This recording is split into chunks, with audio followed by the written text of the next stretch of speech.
All right, we are going to watch three clips of BHB in court. And boy, she's something else. She has no problem lying on the stand. And she forgets that she records everything she does, so she told on herself. Now, I think it's great that she cannot harass a family of a missing child no more. She cannot make videos about him no more. And that's what you get with your poor behavior.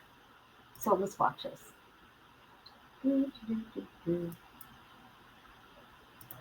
Father of a missing boy just won a legal battle against a YouTuber who's covering the case. It all started when 15-year-old Sebastian Rogers disappeared back on February 26th. A month later, true crime social media influencer Bullhorn Betty began posting videos about the case. In July, Sebastian's mother filed an order of protection against her. The following month, Betty, whose real name is Andra Griffin, was arrested for violating that order. All of that brings us to today. This is Caitlin Quisenberry has more on what was discussed in court and the judge's final ruling on a protection of order for Christopher Proudfoot. Caitlin. The last time these two parties were in court was in September for three different order of protections against the YouTuber Andrew Griffin. And today, the judge added Sebastian's stepfather to the growing list of people worried for their safety. The nearly 4-hour hearing started with a reminder of First Amendment rights. Griffin said multiple times on the stand that she never directly contacted Christopher, nor had ever met him. She did, however, state that she would visit his neighborhood to allegedly get a better understanding of the layout and put up flyers of missing Sebastian Rogers. And at one point, she also admitted to going to Christopher's place of work. Christopher also sat on the stand and claimed he felt unsafe. Look at this guy. Why does he got cornrows in his head? And look at her. She's looking pretty rough. With Griffin broadcasting his personal life. Katie looks good, though. And private life. The defense aired a 9-minute video showing clips from Griffin's YouTube channel, where she insinuates Christopher knows how to hide a body and may have had something to do with Sebastian's disappearance. To be clear, law enforcement has not said there is any proof of foul play in the case. Seth Rogers, the biological father of Sebastian and an advocate for Griffin, says the judge's decision to rule in favor of the protection order hinders the search for his son. What I heard today is that you're not allowed to have free speech. You're not allowed to sit there and ask questions, as somebody would say, the hard questions. Oh my God. You have no clue who you're talking to. Betty is not a reporter of any kind. That what she's doing does not fall in that. Okay? She is accusing them of unaliving your son. You're letting her. Okay. You and Katie got problems, right? I think you're. Never mind what I think about you. Okay? You and Katie, I don't know what it is between you two, but it's none of my business. However, you have BHB harass them, the Proudfoots, for you. That's what I think. And get an answer. Those are 4 scared cowards, in my opinion. And if they're going to try to take away one of my voices, they're going to have to get ready for my voice. Wow. I spoke with Christopher after the hearing ended. He did not want to go on camera, but did say that he hopes the focus remains on the search for Sebastian Rogers.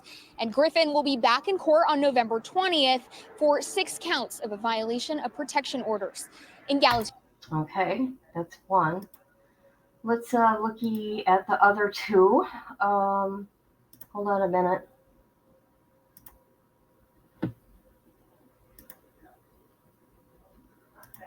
And I agree. Let's keep it on Sebastian, right? That's what I've always said. I'm on Sebastian's side, right?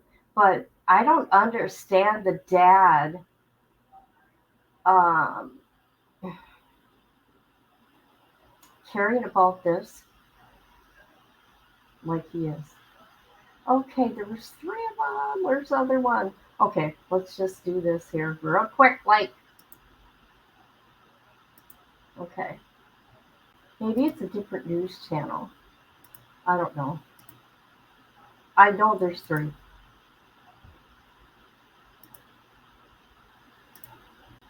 Okay, we're not going to watch this because it's just repeating.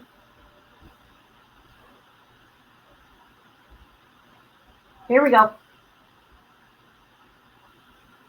Attorney representing Griffin argued largely for her.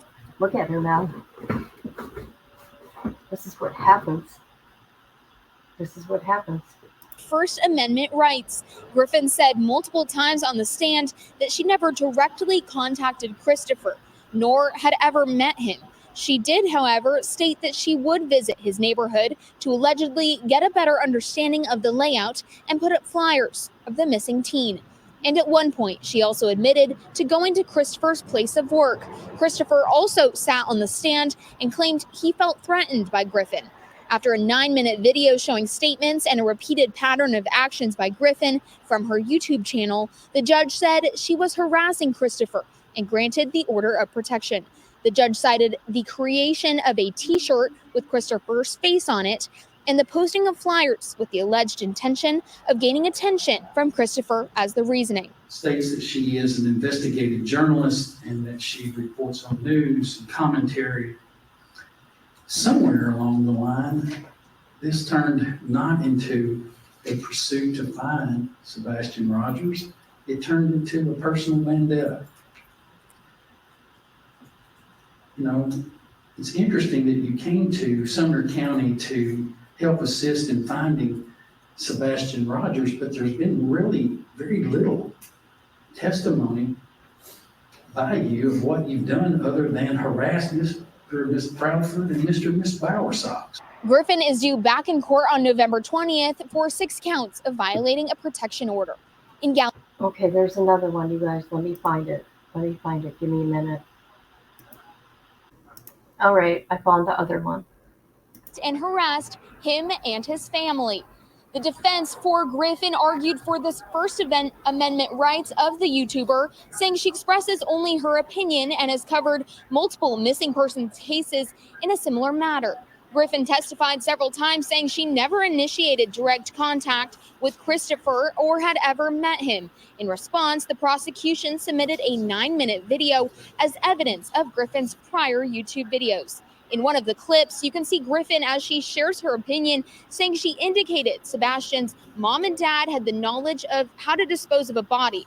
She added she believes they may have had something to do with Sebastian's disappearance. It is important to note that law enforcement has not said any foul play was involved in the disappearance of Sebastian. Christopher took the stand next, saying he felt threatened by Griffin. When your client goes to my job, my house, my campsites, yes, that is stalking. On that you just testified to, have you ever spoken or communicated with Mr. Proudfoot in any form? No, sir. She talks all sweet, but look at that. Look at that look on her face, man. That's a look of evil. Do you recognize him?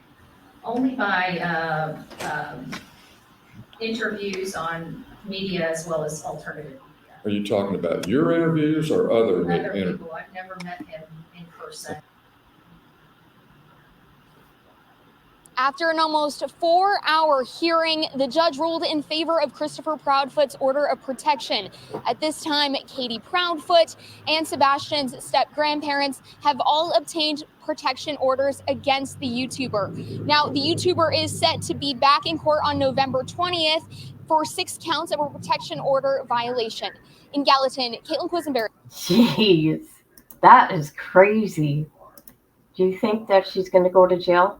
I do.